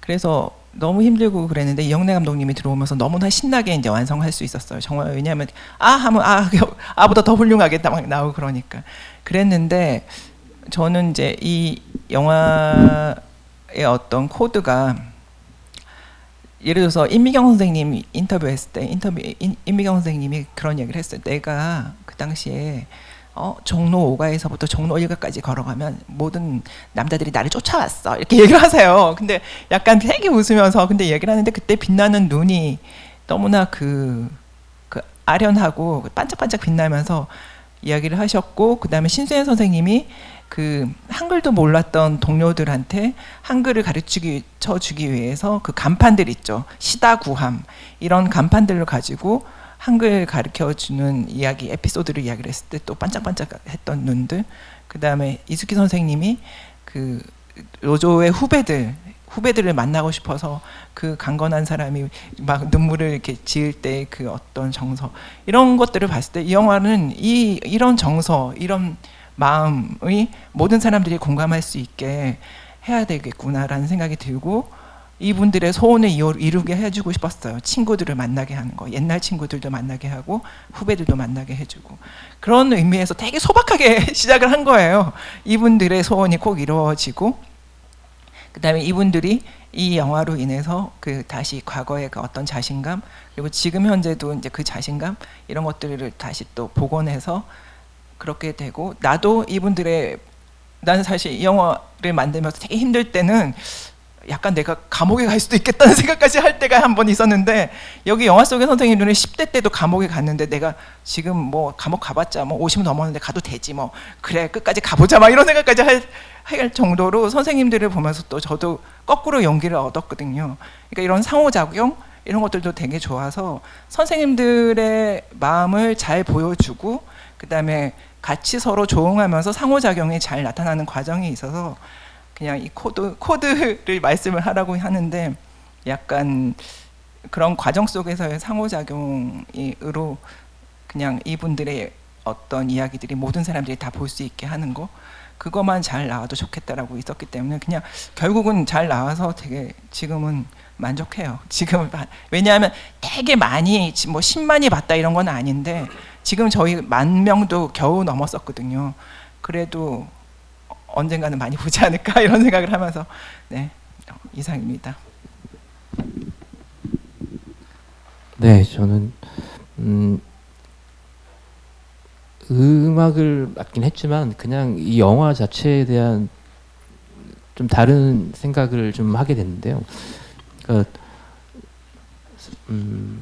그 시선이 얼마나 중요한 것인가라는 게 상당히 이번에 이 영화를 마무리하고 느꼈던 점인데 우리가 보통 노동 다큐다 그러니까 어디선가는 이 영화가 노동 다큐, 여성 다큐로 분류가 돼서 보여지고 있을 텐데 그렇게 되면 클리셰처럼 이제 어떻게 부당한 그러한 일을 당했는가 그것에 대한 고증, 증언들이 나열되면서 이야기를 하고 현실은 지금 어떤가 막 이런 식으로 되게 클리셰들이 이루어지는데 사실 그 과정에서 우리가 놓치는 것은 지금 두 분 감독님 말씀하신 것처럼 이 사람들이 기본적으로 인간으로서 가지고 있었던 어떤 아름다운 마음들이 어떻게 닫혀지고 그리고 실제로 얼마나 아름다운가 실제로 이분들 되게 예쁘게 옷을 입으시고 표현하고 좋아하시는 분인데 그런 것들을 보여드리는 게 얼마나 중요한가라는 게 어떤 시선을 바꾸는 게 얼마나 중요한가라는 게 이 영화가 증명하고 있다는 생각을 저는 들었습니다. 그래서 여튼 노동을 보여주지 않고도 노동 다큐를 만드는 아무튼 놀라운 그런 것들이 저는 이 영화를 하면서 그러니까 결국 다시 얘기하자면 시선이 어떤 기존의 어떤 선입견을 갖다가 바꿀 수 있는 상당히 중요한 것이고 근데 그런 시선을 만들어내기 위해서는 상당히 노력해야 한다라는 것을 이 영화를 하면서 느꼈습니다. 아까 뭐 말씀하셨지만 우리는 이거를 예능 찍듯이 찍었다라고 얘기하지만 그렇다면 모든 예능 감독들이 다 성공하겠지만 무한도전하고 런닝맨만 성공하는 이유가 있는 거거든요. 근데 그런 것을 잘 시선을 어떻게 잘 만들어내는 것이 정말 이 귀한 어떤 자료들을 다시 태어나게 하는 중요한 어떤 부분이 아니었나라는 생각을 합니다. 네, 말씀 감사합니다.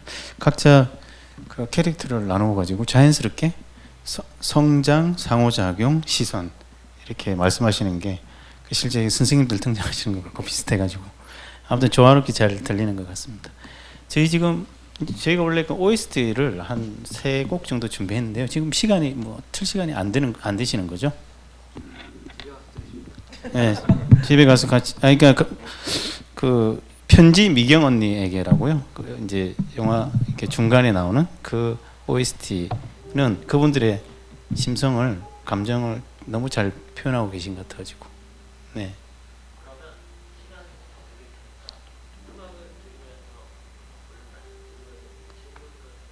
아 좋은 것 같습니다.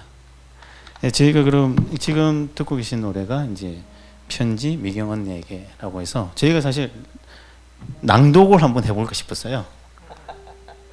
근데 뭐 표정들이 별로 안 좋으신 것 같아가지고 그리고 이제 다음에 이제 듣게 될 노래는 이제 흔들리지 않게.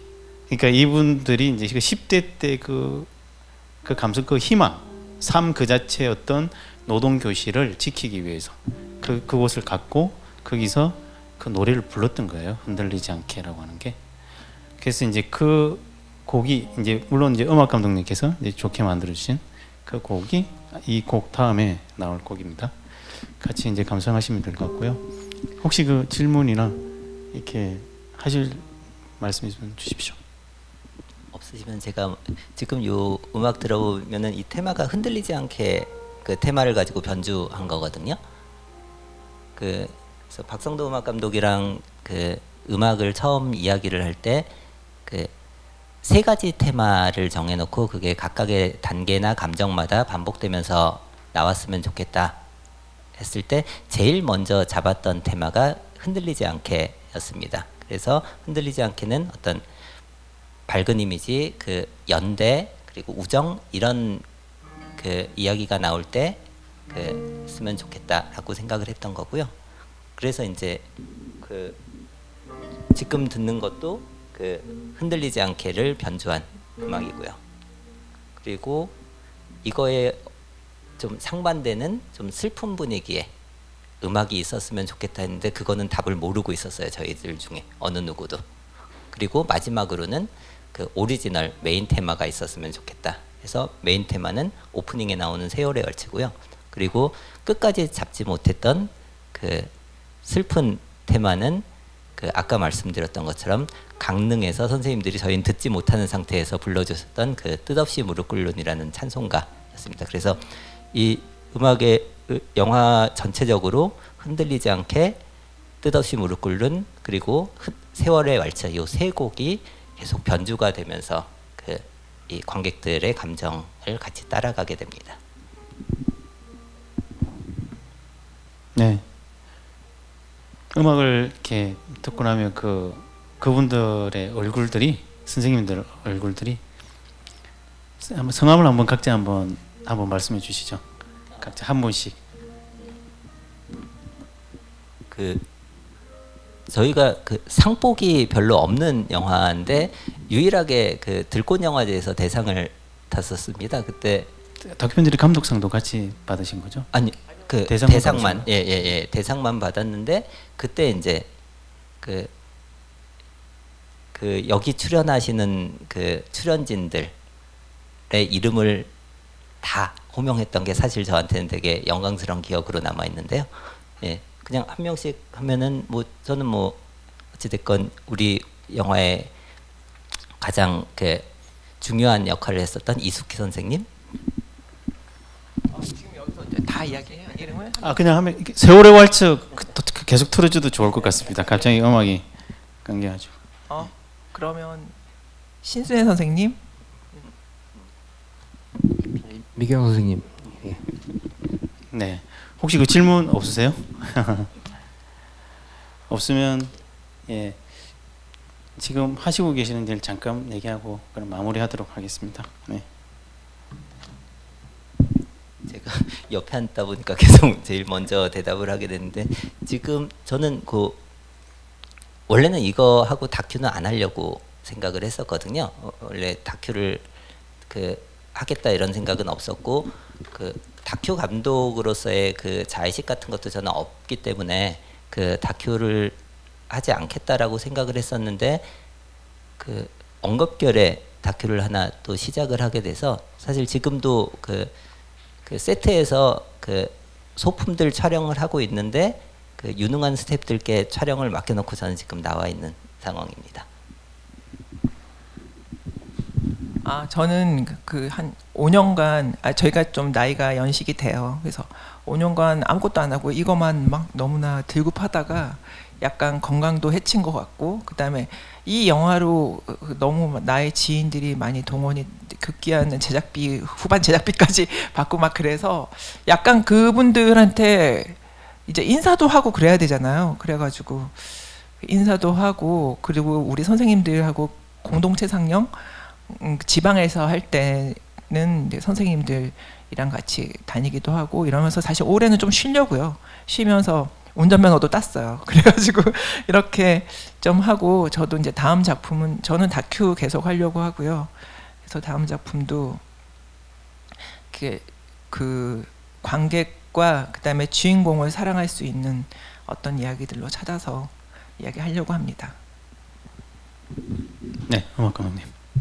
네, 저도 영화 관련해서는 이런저런 작업을 하고 있었는데요. 최근에는 방금 말씀하신 이영래 감독님 다음 작품 도와드리려고 리서치 작업을 한참 하고 있습니다. 이상입니다. 네, 세 분 오늘 그 너무 좋은 말씀 주셔가지고 너무 감사합니다.